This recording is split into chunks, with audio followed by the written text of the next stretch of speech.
Hey guys, and welcome to my channel, Time is But a Window. I know it looks like we're going to be doing an Overwatch today, but we're not actually going to be doing that. Instead, we're going to be discussing Overwatch 2.0. Now, Overwatch has been out for quite a while now, and when it came out, it was actually revolutionary. It took away one of the biggest flaws from the automated VAC system, and that is the fact that a lot of the cheats can just bypass and not get detected.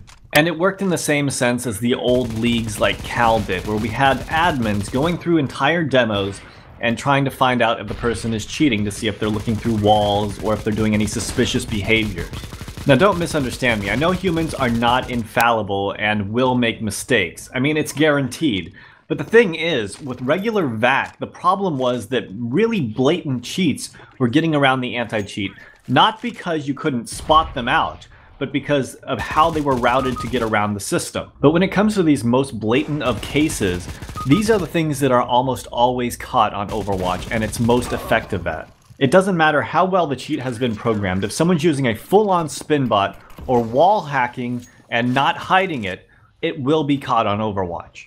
The biggest problem in Overwatch tends to be those edge cases, when you can't quite tell if he's walling or not. It looks like he might be, but you're not 100% sure, and that is why in the Overwatch resolution it says evident beyond reasonable doubt. After all, the worst possible anti-cheat you can have is the one that falsely bans people who aren't cheating. Some people wonder why I take this so seriously, and let me explain exactly why. Nowadays, esports is serious business. You can make a living off of it, and one false ban can ruin your entire reputation and completely kick you off of the esports scene. This is the exact reason I think that you should not ban someone if you think they might be cheating, but you're not absolutely sure. So back to the subject about this entire video. What can we do to improve Overwatch for Overwatch 2.0? Now, we all know all of the suspects' names have been masked to keep them unidentifiable. The suspect's name is not actually the suspect for all those out there that think it is, and the person out there named Banana or Mushroom or whatever the hell the names are you see in the Overwatch list are not actually their names. Still though, I don't think that should mean that we shouldn't be allowed to report them. We should be allowed to watch the game and be like, hey, Mushroom over here is doing a spin bot, and be able to report him and make that demo be submitted to someone else or maybe even to ourselves, so that it downloads another demo after this one has finished, and when that one opens up, you're watching the perspective of that guy you just reported from watching the last Overwatch demo. So let me see if I can clarify this farther. Currently, if you click on someone's name in the scoreboard, nothing happens. But if you do it in a GoTV demo, you get this whole drop-down list. Now, I understand the point of keeping players anonymous so that people don't get griefed and reported falsely, but there should be an option here in Overwatch to report a player. Even though the names are masked for you, on the server side, it still has all the original data. So once you report the alias, it should send it back to the server and verify who the player is, thus sending out another demo and calling the player suspect again, renaming everyone as usual, and that way you'll be able to get multiple people from the same game banned, even if they weren't reported by someone in that game. And that brings us to the Overwatch resolution screen, which in my opinion is very outdated, especially considering not too long ago Valve said that any case that looks like a boosting game should be reported as griefing. Yet in the description for a griefing game, it doesn't even say to report boosting games as griefing, and I doubt that every single person that does Overwatch checks out Reddit just to see that post.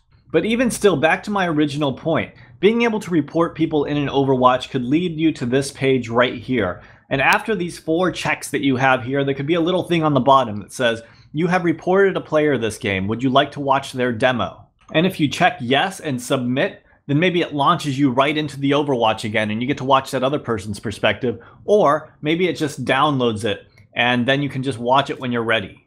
There is a far simpler solution as well for dealing with multiple cases. But this one would be a little bit more difficult to actually get to work in an Overwatch system. Instead of there being just one suspect, have everyone's name alias, but be able to switch between the players in real time. And as you're watching them, if there is evidence beyond reasonable doubt, be allowed to report it mid-game. So basically you could switch to the player, open up the menu screen, and then hit report, and then a little Overwatch resolution screen would pop up over the game, pausing the game in the background and allow you to report the person even before you finished watching the entire game. But with this system, I see major problems, and that is, if you don't watch enough rounds, you might not be able to catch the cheating. So I honestly prefer the first example that I gave you over this one, but I can see the accessibility of this one. So let's move on to the next thing that I wanted to bring up, and that would be how to improve the accuracy of Overwatch and keep people interested in doing Overwatch, as well as making sure people take it seriously. Now, currently Overwatch has some sort of invisible elo system, which means that each person's vote on if the person is cheating or not weighs in a little or a lot, depending on how accurate their previous cases have been. But instead of a hidden elo system, I think that it should be completely visible, and we should get rankings. In fact, I wouldn't even mind seeing like a moving bar for this to see if your ranking is going up or going down, depending on if you're getting cases right or wrong. I mean, that kind of feedback can help someone learn and improve as an Overwatcher so much. And I also think that people get bored of Overwatch too easily, and what could help from this is just having a leaderboard so that people just strive to be better and better Overwatchers. I mean, it works in regular CSGO, so I'm sure it would work in Overwatch as well. I mean, sometimes I really don't feel like playing Counter-Strike that week, but I'm like, you know what? I haven't played in a while, and it's probably going to erase my ranking completely, so I need to just get a game in. So it just keeps me active sometimes. I think having the exact same kind of system for Overwatching would work incredibly well, especially if you only get elo for every case you get right, and you lose elo for every case you get wrong. Now let's move on to something a little bit different. What I also think they need to add is in-game key presses. Now what do I mean with this? Basically, I would like to see the inputs of the suspect that I'm spectating. Maybe down on the right-hand corner, or maybe right below where their name is. This way you could see if anyone's hitting any random keys, or maybe toggling some sort of menu and cycling through it. Now I'm sure we've all had those kind of cases where you just see someone going AFK, but if we could see key presses, we could see if he's pressing something strange and then going AFK, and maybe toggling something on and then pressing the key again, or if every time that he goes AFK he presses that key, it could mean that he's turning on a menu. The final thing I'm going to talk about is something people have been asking for the longest time to be added to Overwatch, and that is voice comms and being able to see text. I would like to know if he knows that the guy is in lower B tunnels because his teammate called it, or if he's just psychic. Anyways, those are my suggested changes for an Overwatch 2.0 system. I think it would get rid of more blatant cheaters quicker, and it would also keep people overwatching more often, which would lower cheaters even farther, as well as keeping people from doing false reports in Overwatch or not caring what they end up reporting in Overwatch. Hope you guys enjoyed this video. Let me know what you guys think in the comments down below, and have a great day.